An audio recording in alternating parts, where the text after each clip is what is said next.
Merci à ceux qui nous ont rejoints en salle de conférence Berlin pour cette conférence sur le dispositif Evalang. J'accueille un nouveau binôme qui va nous faire un retour d'expérience sur un projet qu'il mène autour de l'évaluation des langues vivantes au collège. Le test Evalang, pour ceux qui ont des enfants au collège, vous en avez peut-être entendu parler. C'est un test qui permet d'évaluer le niveau de langue de 900 000 collégiens chaque année. C'est un dispositif 100% digital qui est le fruit d'une collaboration entre deux structures que vous représentez et qui sont issues de deux mondes très différents. D'un côté, le monde des entreprises, du numérique, avec la société française Online Format Pro, qui existe depuis plus de 25 ans, si je ne me trompe pas, et qui développe des solutions digitales pour la formation, et qui est représenté ce matin par son directeur général Alex Guérin.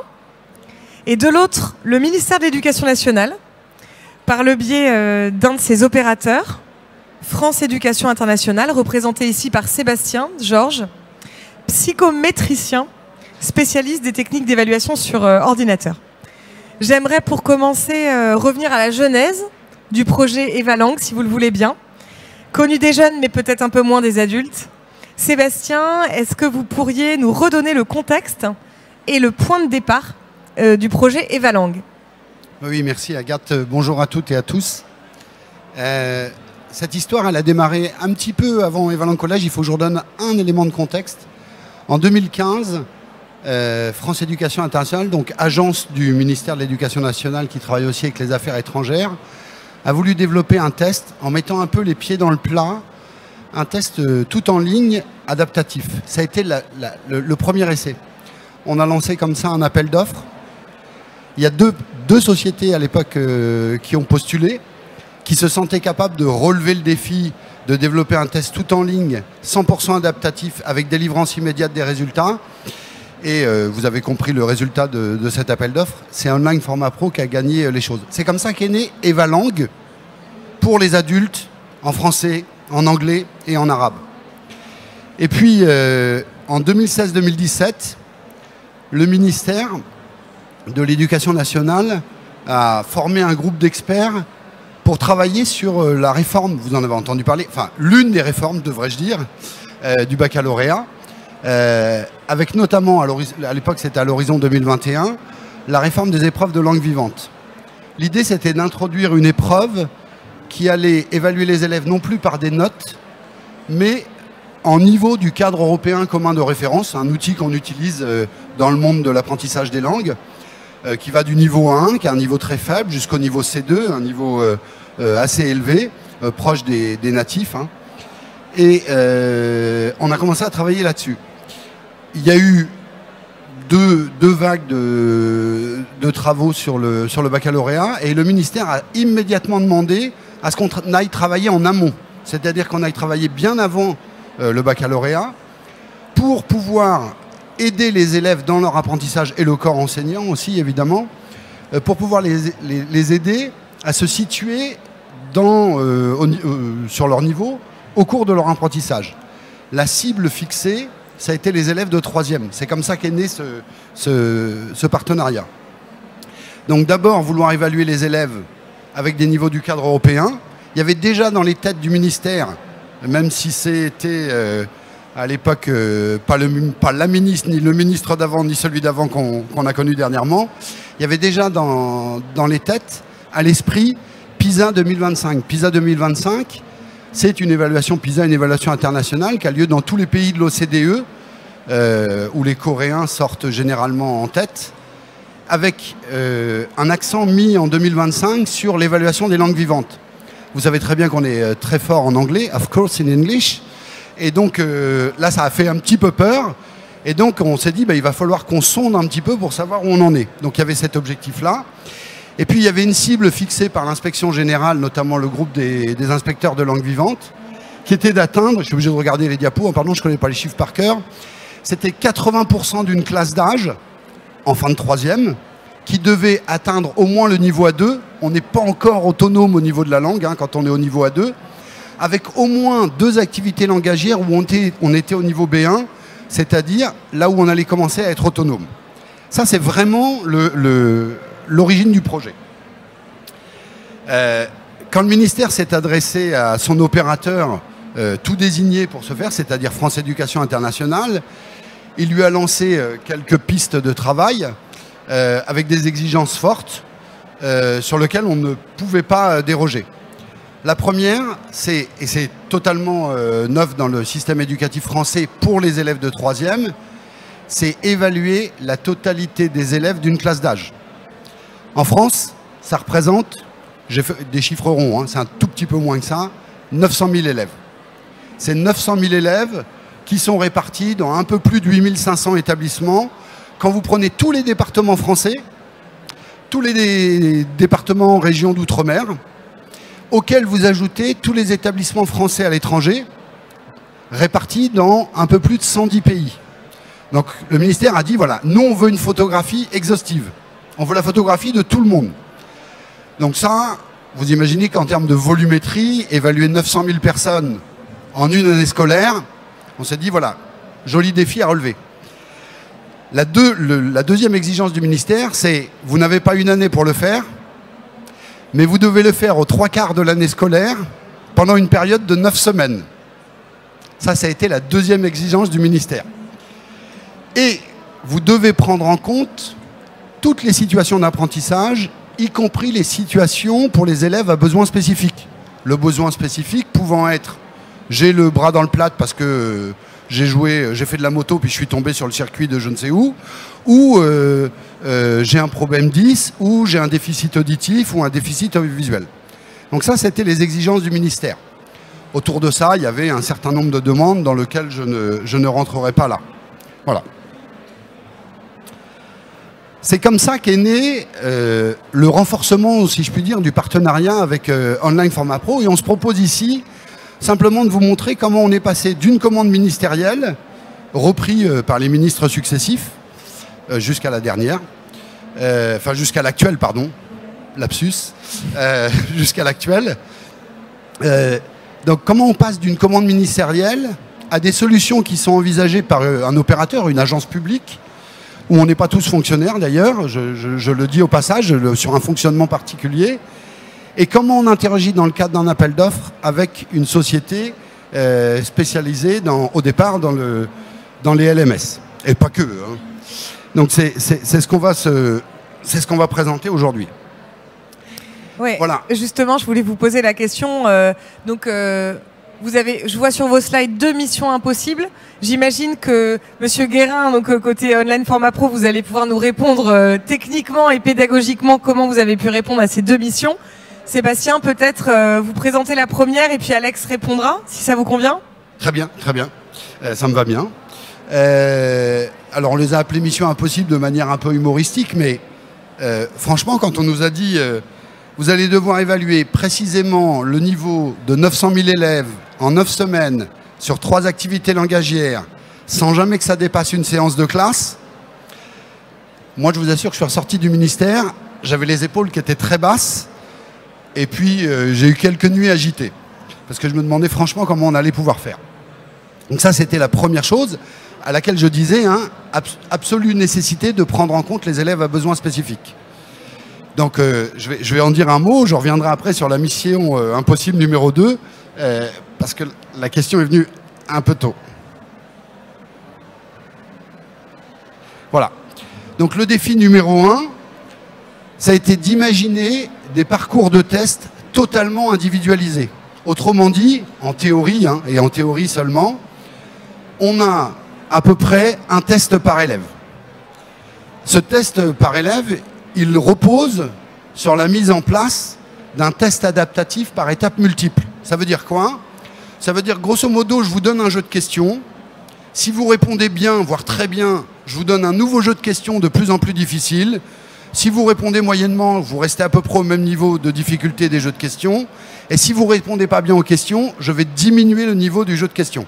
Comme ça, on va faire des mini-tests qui vont s'adapter au niveau du candidat. Ça permet une chose, c'est que ça permet d'aller beaucoup plus vite rechercher la limite du niveau de difficulté pour lequel l'élève est incapable de répondre correctement.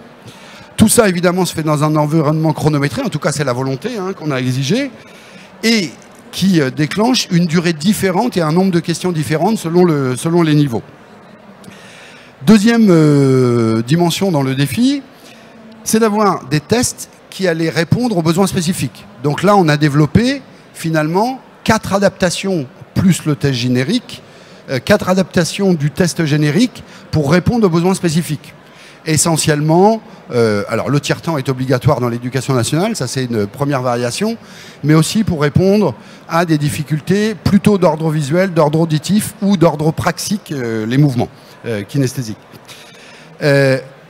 Troisième dimension, c'est la volonté de disposer d'une fiche de résultats dès la fin du test. C'est-à-dire que le gamin, l'élève, les miens ne l'ont pas passé parce que je connaissais les jeux de questions et n'ont pas eu le droit. Non, ils sont un peu plus âgés que ça. Mais à la fin du test, quand l'élève dit « j'ai terminé mon test », il a immédiatement le résultat qui lui est fourni dans les niveaux du cadre. Ça, c'était une volonté très forte. Ça, c'était les volontés de FEI. Après, je suis allé voir Alex et puis je lui ai dit « tu vas te débrouiller, grosso modo, hein ». Et puis, dernière chose qu'il fallait, parce que 900 000 élèves en 9 semaines, c'est pas si simple que ça, on s'est dit, mais il va falloir qu'on inscrive les élèves. Vous imaginez, inscrire 900 000 élèves, c'est à peu près l'organisation du brevet des collèges. Si vous avez des enfants en classe de 3e, vous imaginez le temps que ça prend. Nous, on avait 9 semaines pour le faire. On s'est dit, il faut qu'on fasse un test sans inscription préalable. Donc, on a développé un système sur lequel on pourra revenir pour répondre à ça. Voilà le premier défi qu'on est venu poser à Online. Donc pour relever ce défi à Online, effectivement, on a mis à disposition de France Éducation Internationale notre suite d'outils auteurs qui leur a permis de générer l'ensemble de leurs questions qui vont composer tous ces différents tests. Donc selon les niveaux de difficulté. Et puis, selon la nécessité de l'adaptabilité du test, on a développé un moteur de génération permettant d'aller piocher à l'instant T et de manière totalement individuelle, au vu des réponses de chaque candidat, de chaque élève, une question issue d'un domaine de difficulté différent, donc inférieur ou supérieur, pour permettre d'avoir un test le plus rapide possible et qui soit complètement individualisé pour chaque élève. Le fonctionnement de ce test nécessitant une infrastructure dimensionnée en conséquence pour passer le 900 000 tests sur un délai de 9 semaines. On a réfléchi avec Sébastien et la solution qui a été proposée et discutée avec le ministère, c'est d'imposer En fait, c'est chaque chef d'établissement, Sébastien l'expliquera mieux que moi, mais chaque chef d'établissement va se positionner au préalable sur des plages horaires pour faire passer le test à chaque classe de son établissement. Oui, on peut aussi revenir de manière plus détaillée dans le deuxième défi. Juste, je voudrais ajouter, si tu permets, Alex, si vous faites une photographie du parc informatique de l'éducation nationale, qui n'est pas le parc informatique de l'éducation nationale en réalité, qui est le parc informatique des collectivités territoriales à travers les conseils régionaux, les communautés de communes, qui offrent l'infrastructure informatique aux établissements scolaires. C'est une particularité française, mais voilà, le matériel informatique, c'est plutôt géré, les réseaux, etc., par les collectivités territoriales. Si vous faites une photographie, vous allez découvrir un parc informatique, vous allez vous dire, mais où est-ce qu'il y a de l'homogénéité là-dedans ? Et donc, c'était aussi l'un des défis, c'était d'avoir absolument cet outil full web qui ne nécessitait aucune installation pour pouvoir permettre, grosso modo, d'avoir un plug and play, c'est-à-dire quand le gamin entre dans la classe, il n'y a pas eu au préalable 15 jours de dialogue entre l'établissement, le conseiller informatique auprès de l'établissement qui relève soit du rectorat, soit de la collectivité territoriale, pour dire attention, il faut que tu charges les DLL bidules, ça ne marchait pas. Donc c'était vraiment plateforme full web, ça c'était extrêmement important pour qu'on assiste aux choses. J'ai une question, je vous coupe. Pardon, excusez-moi. Sur la connexion dans les établissements, parce qu'on sait que c'est un gros sujet. Et du coup, comment vous êtes assuré que les établissements dans lesquels était passé le test avaient la bande passante nécessaire pour le faire? Ça allait être, merci pour la question, Agathe. Ça allait être le prolongement de mon intervention, enfin de ma remarque. C'est qu'une fois que vous avez fait une photographie de l'hétérogénéité du parc informatique, vous essayez de sonder la valeur des bandes passantes dans chacun des établissements. Et là, vous allez avoir quelques belles surprises, puisque vous avez des établissements. Peut-être qu'Alex peut en dire un mot. Non, alors effectivement, il y a beaucoup d'établissements, et pas qu'en France, hein, parce qu'il y a certains établissements, comme l'a dit Sébastien, qui sont dans les dom-toms, où on a des problèmes avec les câbles sous-marins, et ils ont un gros débit. Si je prends par exemple la Nouvelle-Calédonie, il y a énormément de débit en Nouvelle-Calédonie, mais il y a très très peu de débit entre la métropole et la Nouvelle-Calédonie. Donc il y a une infrastructure également d'organisation de serveurs dans le cloud privé qu'on a mis en place pour passer cette passation de test, avec des serveurs qui sont géolocalisés à différents endroits, qui ne sont pas tous situés en métropole. On a des serveurs qui font partie du cloud privé, qui peuvent être situés en Nouvelle-Calédonie. Donc la Nouvelle-Calédonie, quand elle a passé son test, par exemple, chaque candidat aura le résultat à l'instant T, et les différents chefs d'établissement ou le France Éducation Internationale ou le ministère auront les remontées sur un serveur qui synchronisera l'ensemble des résultats de test de chaque candidat. Parce qu'il ne peut pas y avoir d'interaction avec ces problèmes de débit qu'il peut y avoir entre la métropole et la Nouvelle-Calédonie, par exemple.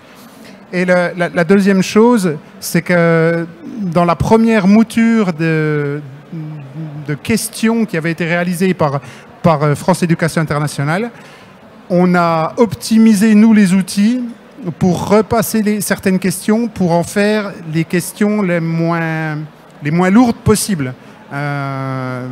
Pour deux choses. Pour je dirais, le nombre de connexions simultanées, et pour les établissements qui ne possèdent pas parce que tous les établissements n'ont pas le haut débit. Mais à l'heure d'aujourd'hui, le test feuille pourrait se passer, même avec une connexion à 256 kg, avec moins d'1 méga de bande passante, vous arrivez à passer le test sans aucun problème. Merci Alex pour cette précision, mais voilà, ça a été aussi un gros défi. Et d'ailleurs, on a été surpris quand on a fait le panorama des bandes passantes dans les établissements scolaires. Alors, il y a des outils déjà existants à l'Éducation nationale pour faire ça. C'est qu'il y a des zones, y compris en France métropolitaine, j'en citerai qu'une, et simplement pour faire un clin d'œil. Dans la périphérie de Rennes, par exemple, il existe des endroits où la bande passante pour les établissements scolaires est terriblement basse. Et on pourrait penser comme ça intuitivement que dans la périphérie d'une grande ville comme Rennes, ça ne devrait pas être le cas. Eh bien oui, on a ça. Voilà. Donc ça, c'était tout l'environnement du premier défi. Oui, du coup, je vous laisse poursuivre sur le second défi. Je vous remercie, Agathe. Alors, le second défi, en fait, c'était la première exigence du ministère. Mais il fallait déjà imaginer le test adaptatif, l'outil full web, etc. Et donc, il fallait imaginer un dispositif qui permettait de ne pas avoir besoin d'inscrire au préalable l'élève, en tout cas de manière formelle, et de faire passer 900 000 élèves en 9 semaines, 24 heures sur 24. Parce que quand vous travaillez... Alors évidemment, il y a presque 90% de la population qui est en France métropolitaine, UTC plus 2 actuellement, c'est le créneau de Paris, le créneau horaire de Paris. Mais vous avez 114 pays en tout, dont aussi les DOM et les TOM, avec des UTC, alors parfois plus 8 par rapport à la France, moins 14 moins 10 par rapport à la France, etc. Donc il faut gérer tout ça. Donc ce qu'on a mis en place, enfin en tout cas ce qu'on a souhaité mettre en place, et c'est le défi numéro 2 qu'on a posé à Online avant de lancer pour la première fois Evalent Collège en 2021, parce qu'en 2020 on nous a dit d'arrêter cause Covid oblige. D'abord, chaque élève allait avoir un code de connexion individuel, mais non nominatif. Ça permettait de créer des codes sans avoir besoin d'associer immédiatement et au préalable l'identité d'un élève et un code de connexion. Mais que des codes de connexion individuels. Deuxième chose, on a discuté avec Online et on s'est dit, voilà, il faut qu'on puisse absorber le maximum d'élèves pour passer ces 900 000 en 9 semaines, mais il ne faut pas qu'on charge de trop la barque, parce que sinon, en termes de débit, il ne va plus y avoir de fluidité dans le test. Donc on a dit, on va donner des codes de connexion avec une durée de vie limitée et un moment de démarrage. Chaque code de connexion, je dis bien chaque code de connexion, c'est de quel collège il appartient, parce que dedans, il y a un identifiant collège. Et dans ce code de connexion, ça embarque une date de passation, une heure de passation, pour un décalage horaire particulier. Et donc, ce code-là va permettre, à cet instant T précis, pour ce jour J précis, de déclencher la possibilité de faire le test. Ça, c'était la première chose. Ces codes, ils sont délivrés 3 jours avant le test. Comment ça se passe? Le chef d'établissement dit « Je veux faire passer 12 élèves le jeudi 4 mars de 9h à 10h. Sur ces 12 élèves, il y en a 10, c'est test classique. Il y en a un, c'est test avec tiers-temps. Et il y en a un, c'est test sans compréhension de l'oral parce qu'il a un déficit auditif. » C'est un exemple. Nous, on va délivrer 12 codes qui vont permettre de répondre à cette demande sans savoir à qui vont être attribués les codes. Donc ça, c'était le mécanisme mis en place.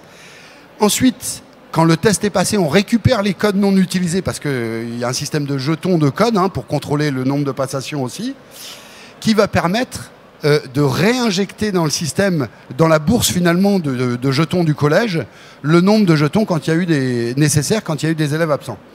Tout ça, ça permettait de faire une chose, et c'était la volonté première, c'était que nous n'imposions pas le jour et l'heure du test, mais c'est que, parce que c'était une demande du ministère, que chaque chef d'établissement puisse glisser le test dans l'emploi du temps des élèves le jour et à l'heure qu'il le souhaitait. Donc c'est 900 000 élèves, 9 semaines, et c'est quand ils veulent en fait au milieu de ces 9 semaines. Voilà. Donc ça c'était le défi et voilà les solutions qu'on avait envisagées. Et là encore, je suis allé voir Alex et je lui ai dit il faut qu'on trouve une solution. Donc on a défini des pics maximum de charge. Donc FEI a mis en place un calendrier de réservation qui est ouvert combien de temps avant les tests? Mais il est déjà ouvert, là, par exemple pour cette année, il est déjà ouvert pour les académies de la zone C, Polynésie française, et j'en ai oublié, il y en a un autre. D'accord. Donc grosso modo 6 semaines avant. Ok. Et donc ce calendrier qui va permettre à chaque chef d'établissement de positionner ses réservations a permis en fait de limiter à 5000 connexions simultanées à l'instant T pour que tout établissement confondu, il n'y ait jamais plus de 5000 connexions simultanées. En fait, on ferme pas des créneaux. Fermer des créneaux au fur et à mesure? Non. En fait, on a un système de vase communicant. Quand vous avez un créneau où il n'y a eu aucune réservation, il y a déjà 5000 places disponibles. Et si vous avez 3 établissements qui inscrivent, je vais faire simple, chacun 100 élèves, vous allez avoir sur ce créneau, après, 5000 moins 300 places, 4700 places disponibles. C'est un peu plus vicieux que ça et un peu plus sioux que ça, parce que quand va y avoir ce créneau, vous devez considérer, les créneaux démarrent chaque demi-heure, parce que les emplois du temps des classes, il y a ça aussi. Enfin, on ne va pas rentrer dans le détail. Mais vous avez des établissements qui commencent à -10, d'autres à -5, d'autres à 1/4. Enfin, voilà. Donc, il faut gérer tout ça. Nous, on a fait démarrer les créneaux de test toutes les demi-heures, avec une latitude de 15 minutes sur la validité du code de connexion. Et donc, il faut considérer que quand les élèves du créneau 8h, 9h ont commencé leur test, à 8h30, ils ne l'ont pas terminé tous. Ils ne l'ont pas tous terminé. Ça va être mieux comme ça. Donc, il faut calculer un résidu de test à 8h30 de ceux qui ont commencé à 8h pour prendre tous ceux de 8h30 sans charger au-dessus de 5000. Donc c'est comme ça. Donc c'est un système de vase communicant. Je vois qu'il reste assez peu de temps. Moi j'ai une question mais qui me vient, c'est est-ce que toute cette structure du coup que vous avez, toute cette infrastructure que vous avez développée pour ce test-là a été utilisée ensuite par l'Éducation nationale pour le passage d'autres tests dans d'autres matières, parce que c'est quand même un investissement important avec plein de contraintes, mais qu'on peut rencontrer. Je pense notamment aux évaluations nationales qui ont été lancées en CP, CE1, 6e. Alors, je ne vais pas faire de clin d'œil à un ministre qui était là il y a quelques années qui parlait d'un mammouth. Il y a une certaine inertie. Voilà. Evalent Collège, on démarre la 3e année cette année. Ça fait ses preuves, ça a fait ses preuves, ça continue de le faire.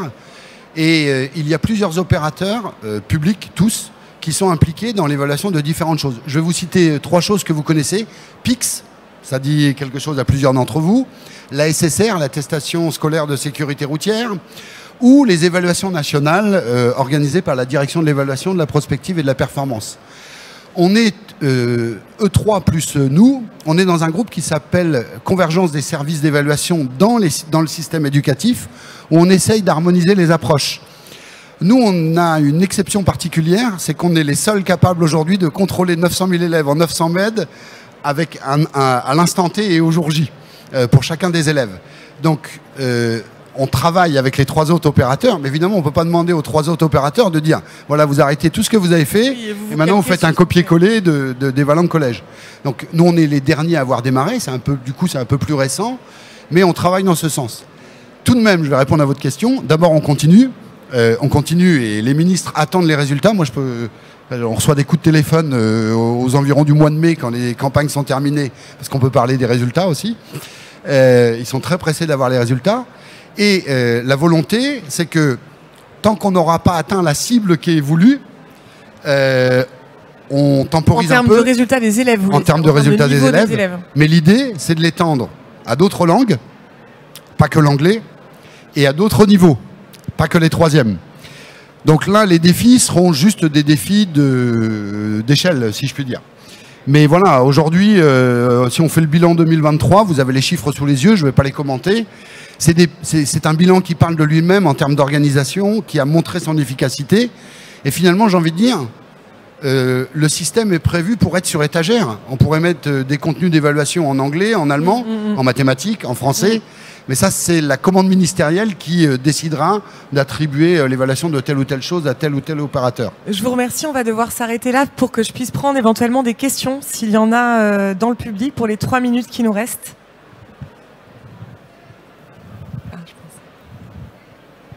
Ah, oui.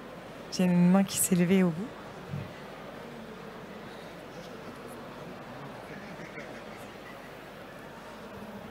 Bonjour. J'aurais aimé savoir, vous avez parlé de la France métropolitaine concernant ces tests, et vous avez parlé de 114 pays, vous avez parlé des dom-toms. Quels sont ces autres pays à l'étranger qui ont été concernés par ces tests? Alors, je ne vais pas vous faire la liste exhaustive de tous les pays, mais sur les 114 pays, vous en avez sur les 5 continents. Il y en a évidemment une grande majorité en Europe. Donc ça, ce sont tous les établissements français à l'étranger qui relèvent qui sont gérés par le ministère des Affaires étrangères, qui s'appelle par l'agence d'enseignement du français à l'étranger. Donc il y a beaucoup d'écoles pour notamment les enfants d'expats, mais pas uniquement. Et donc vous en avez énormément en Europe. Vous avez tout un bassin en Afrique du Nord et Afrique qui est non négligeable non plus. Vous en avez un peu moins, on va dire, en Amérique centrale, puis Amérique latine. Et puis vous en avez quelques-uns en Asie et en Océanie. Bonjour. Bonjour. Merci pour la présentation. Alors moi j'ai une question parce que je travaille aussi dans le secteur de l'éducation chez Réseau Canopé. Et quand vous avez parlé de la collecte et de la remontée des résultats des élèves, je voulais savoir comment ça se passait, si vous pouviez avoir les résultats en temps réel. Parce qu'il y a ce système de jetons, un test individualisé pour chaque élève, et le jeton est récupéré. Donc le jeton appartient à un élève qui appartient à un établissement. Comment est-ce que vous faites pour connecter en temps réel toute cette donnée? Je salue Réseau Canopé au passage, avec qui nous travaillons régulièrement. Merci pour la question. Elle me permet d'aborder un point qu'on n'a pas du tout discuté. En fait, je vous ai dit, les codes de connexion sont non nominatifs. Mais ils sont distribués à J-3 du test au chef d'établissement, qui, le jour du test, va aller voir le prof lambda et qui va lui dire, voilà tes 12 codes, et c'est toi qui décides que le code bidule va à Pierre et que le code machin va à Géraldine. Voilà, concrètement, c'est ça. Au moment où le test doit se lancer, l'élève doit rentrer son code et son identité. Le jeton est consumé. Nous, on délivre les résultats en affichage immédiatement à la fin du test. Et à J+1, pour synchroniser tout ça, parce qu'il y a beaucoup de charges serveurs, à J+1, on fait remonter les résultats dans chaque espace plateforme de gestion du test pour chaque établissement. Je vais vous laisser poursuivre votre conversation peut-être sur le stand.